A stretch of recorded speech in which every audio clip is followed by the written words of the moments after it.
Bonjour, nous nous retrouvons cette fois-ci pour le décodage énergétique du mois de juin 2022, le mois du cheval de feu.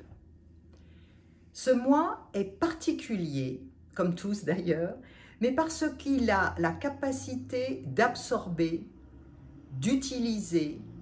de diffuser toute l'énergie accumulée depuis le début de l'année. Le feu, vous le savez, est à la fois la métaphore du visible et de l'invisible, de la chaleur, de l'incendie dans ses formes extrêmes,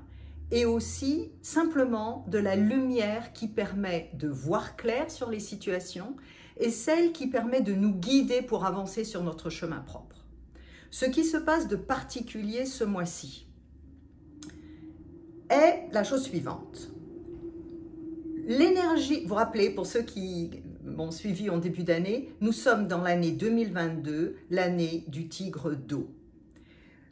Cette année favorise le déploiement d'une énergie à la fois sous une forme de croissance, lorsqu'elle peut rencontrer un terrain favorable, mais aussi elle est au service du renouvellement majeur de nos modes de faire, que nous l'acceptions, que nous en ayons envie ou pas.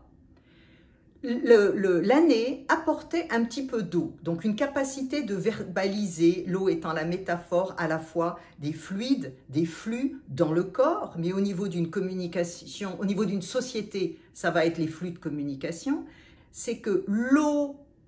qui n'était pas extrêmement importante, mais présente quand même en 2022, est évaporée, au service du voir, du faire,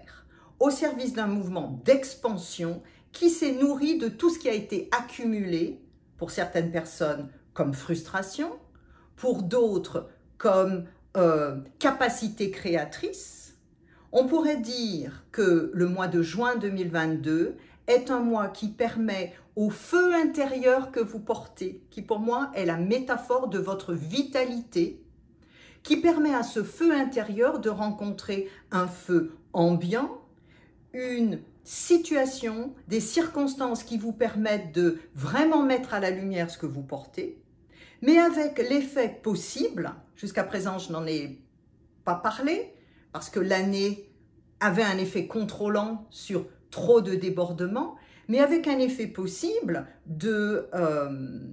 et je ne veux pas vous faire paniquer, je ne veux pas induire de la peur, mais un effet possible de débordement de l'élément feu, qui peut aussi être les questions d'énergie, les questions de chaleur et toutes les conséquences d'explosion, qu'il s'agisse émotionnelles ou bien réelles. Alors, la raison pour laquelle vous ne me voyez rarement en état d'agitation, c'est parce que quels que soient les vents porteurs, que l'on soit sur un bateau ou que l'on parle de météo temporelle, nous avons la responsabilité de rester connectés à ce que j'appelle notre boussole interne, notre capacité de connexion avec nous-mêmes et de déployer à tout moment une force de discernement pour lire les situations telles qu'elles sont au temps présent, pas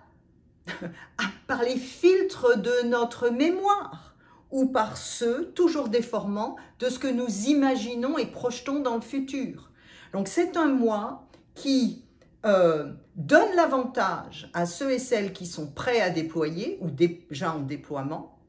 Pour ceux et celles qui doutent, qui hésitent, qui se posent trop de questions, mettez de la crème solaire, on pourrait dire, protégez-vous de trop de feu, n'expliquez pas trop, concentrez-vous, maintenez vos limites. Rappelez-vous que 2022 est une année territoriale. Ne vous laissez pas entraîner, et ce sera le mot de la fin, par et vers des débordements qui n'ont rien à voir avec ce que vous avez à faire dans cette vie-ci. Voilà, merci. Merci d'être là et au plaisir de vous retrouver en août prochain. Bye.